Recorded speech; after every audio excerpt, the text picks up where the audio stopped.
முக்கியமானது.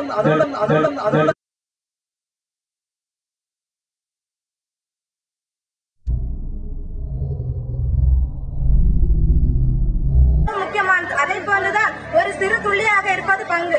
அந்த பங்கில் இளைஞன் எவ்வாறு உழைக்க வேண்டும், பங்கிற்காக தன் உயிரையும் கொடுக்க வேண்டும்.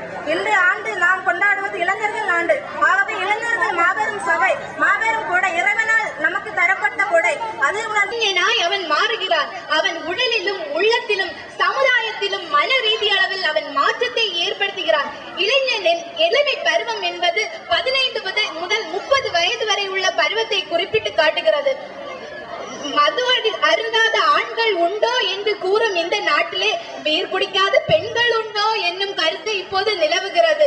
ஆம் சகோதரர்களே, அது தவறானது. அன்று நோவா திராட்சை மதுவை அறிந்து கொண்டு தனது பிறந்த மேனியில் படுத்திருக்கையிலே தனது இளைய மகன் போர்வையை கொண்டு மூடினானாம். காலையில் எழுந்தவுடன் தன்னை போர்த்தியது தன் இளைய மகன் என்று அறிந்தவுடனே தானானே நீ சபிக்கப்படுவாய் என்று கூறினார். பெற்றோர்தான் உங்களுக்கு நெஞ்சிருக்கும் வரை என்று பெயர் கூறுகிறோம். மாணவர்களே, இது தவறு. நாம் தெய்வத்திற்கு முன்பாக வணங்கக்கூடியது கடவுள். அவர்களை அல்லவா நாம் மதிப்பு கொடுத்து செயல்பட வேண்டும். இளைஞர்கள் இந்த நாட்டின் ஊன்றுகோல்கள் என்பதை நாம் உணர்ந்து செயல்பட வேண்டும். பிறப்பு முதல் இறப்பு வரை தொடரும் ஒரு நீண்ட நெடிய பயணம். இந்த பயணத்தின் போது நமக்கு வழிதுணையாக ஒருவர் வேண்டும். அவர்தான் இயேசு. இயேசுதான் ஒரு நல்ல தலைவர். A good leader is one who knows the way, who shows the way, who goes the way and who leads the way. ஒரு நல்ல தலைவனுக்குரிய அனைத்து நல்ல குணங்களும் உடைய இறைவனை நம் வாழ்வின் வழிகாட்டியாக பெற்றதில் நாம் மகிழ்ச்சி அடைவோம்.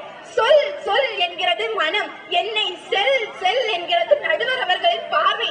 இனியும் பேசினே கல்வாரி பாதம் உரித்தாக்கிக் கொண்டு தொடங்குகிறேன் எனது உரை.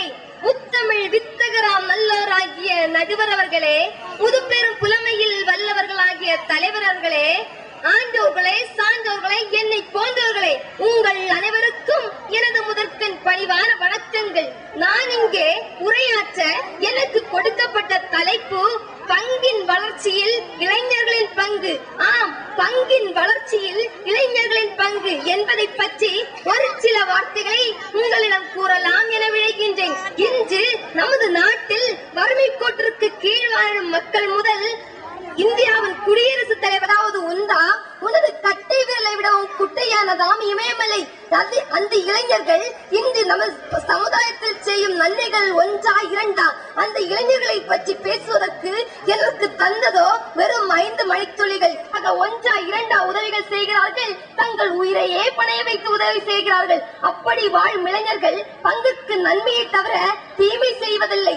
தங்கள் உயிரையும் இப்போது புதிதாக வந்திருக்கும் ஒரு திட்டம் இரத்த தான திட்டம். இதில் 50 எடை உள்ளவர்கள் தான் இரத்த தானம் கொடுக்க வேண்டும். ஆனால் இளைஞர்களோ தங்கள் எடையும் கவலைப்படாமல் அனைவருக்கும் விபத்து நேரிடும் போது பிரகாசித்துக் கொண்டிருக்கும் நிலவினை போல வைத்திருக்கும் தலைவர் அவர்களே, நெற்றி கண் திறப்பினும் குற்றம் குற்றமே என்று கூறும் நடுவர் அவர்களே, ஆங்காங்கு விண்மீன்களை போல ஒளி வீசிக் கொண்டிருக்கும் மாணவ செல்வங்களே, உங்கள் அனைவருக்கும் எனது அன்பின் மாலை வணக்கத்தை உரித்தாக்கிக் கொண்டு பங்கின் வளர்ச்சியில் இளைஞர்களின் பங்கு என்ற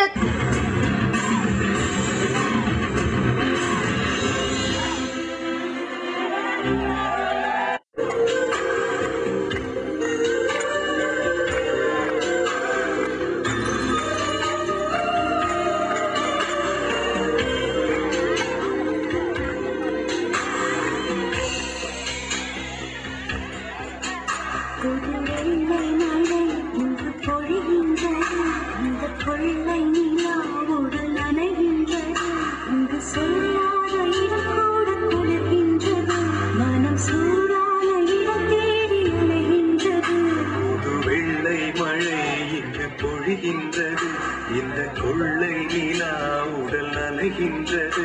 இங்கு சொல்லாத இடம் கூட குளிர்கின்றது. மனம் சூடான இடம் தேடி அலைகின்றது.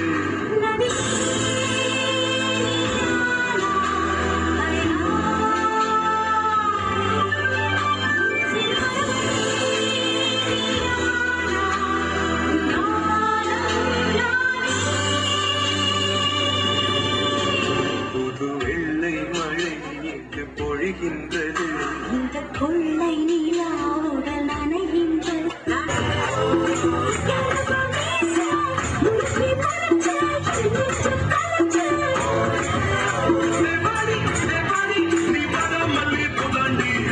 நெருப்பு கொண்ட புசி சிறப்பு விண்ணோர் சிறப்பு